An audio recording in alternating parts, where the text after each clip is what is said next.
The center of an investigation is the police, but in order to get a holistic view of the crime scene and the felony, they must cooperate with other specialties.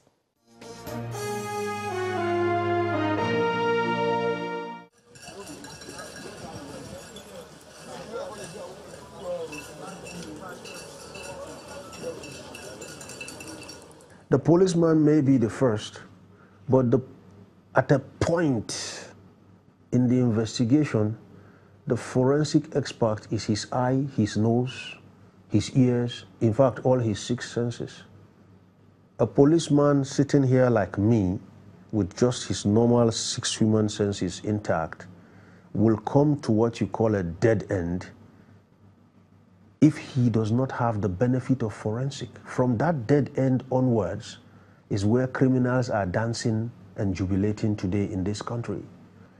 Compelling evidence is what we need on 2017 Earth, not because you saw him there or because when it happened he was among the people that were arrested on that street. So what? We've gone beyond that. If the government is truly interested, they will have to train people, and they have to make arrangements in which we meet and we work hand in hand. By the time every individual is doing his or her own thing in his own small cubicle and there is no collaboration, all of them will be lost. Okay, again, there are some things we need to put in place that are not there. Okay, and it can be very painful. For example, about 6-7 years ago, this department with Lagos State government, we did a seminar, a workshop for police all over Lagos State, police divisions all over the Lagos State, and it's to train them on crime scene investigation as first responder. And after that, before you can say Jack Robinson, the Nigerian police force has transferred almost all of them out of the country, out of Lagos State, I mean, and there is no way we can follow up on that, okay? So the synergy amongst the government, in the government level, is not there. The synergy amongst the different units, both within the hospital, the laboratory, the legal, the Ministry of Justice, as well as the police force, they are not there. The first person to witness the scene of a crime, referred to as the first responder, can help or hurt an investigation. You don't just go inside. You are like first responder and you must call. And the first group of people you call will be the police. In a country where things are well organized, there are, once you make that call to the appropriate, people that are trained, that can confine that area, so that people will not come in and tamper with evidential materials. So you move in there and secure the place. More important than preserving a crime scene, though, is the need to save and secure lives, like the emergency evacuation of people from a burning building and transporting victims to the hospital. One fact cannot be denied. Nigeria is in dire need of forensic labs. We should have forensic centers all over Nigeria.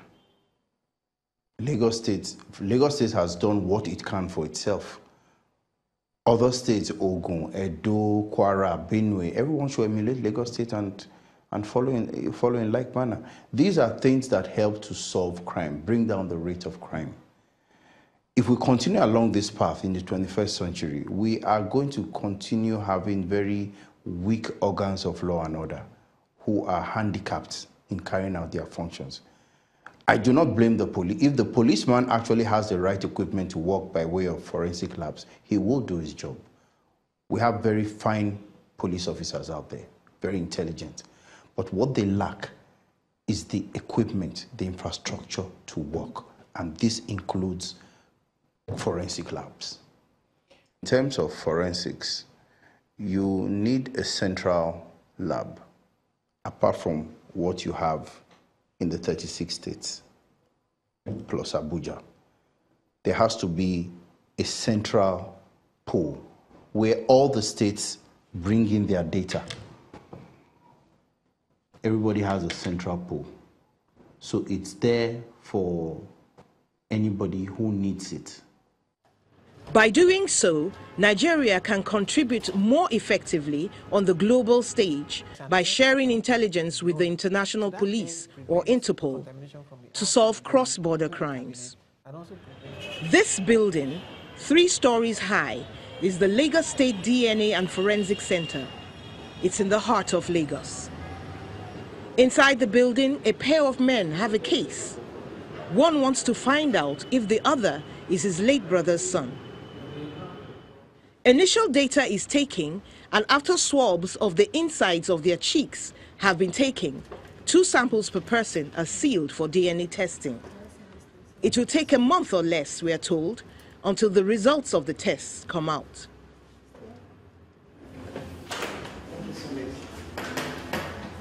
DNA testing takes place on the upper floors, where the center director and managing consultant, Dr. Richard Somiari, is waiting to conduct us round. Photographs like these were taken with high-definition cameras for crime scene investigations. Different grades of camera we take to the field, and depending on the photo we want to take, we have high caliber, long telephoto cameras. These are the cameras we use for most of those pictures.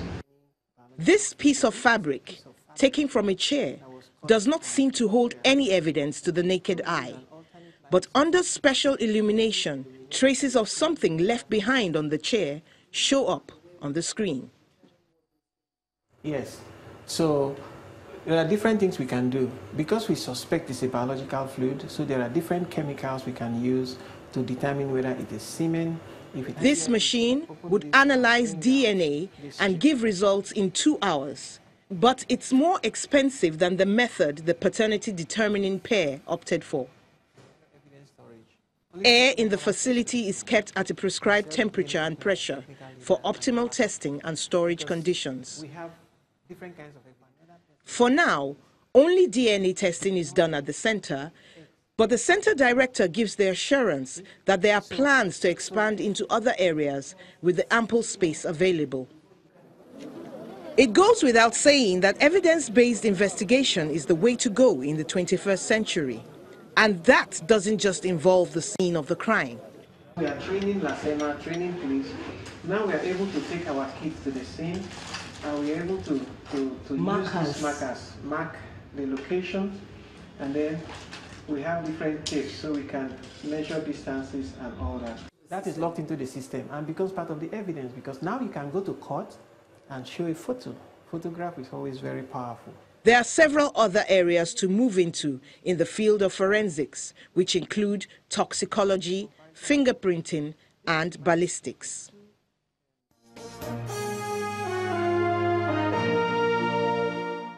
Every citizen in the country should be identified.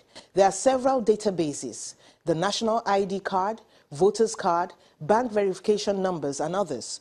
Perhaps if these are collated, a more robust database could be put together for the benefit and security of Nigerians. That's all on Big Story for this week. Thanks for staying with us. I am Mary Alale Yusuf.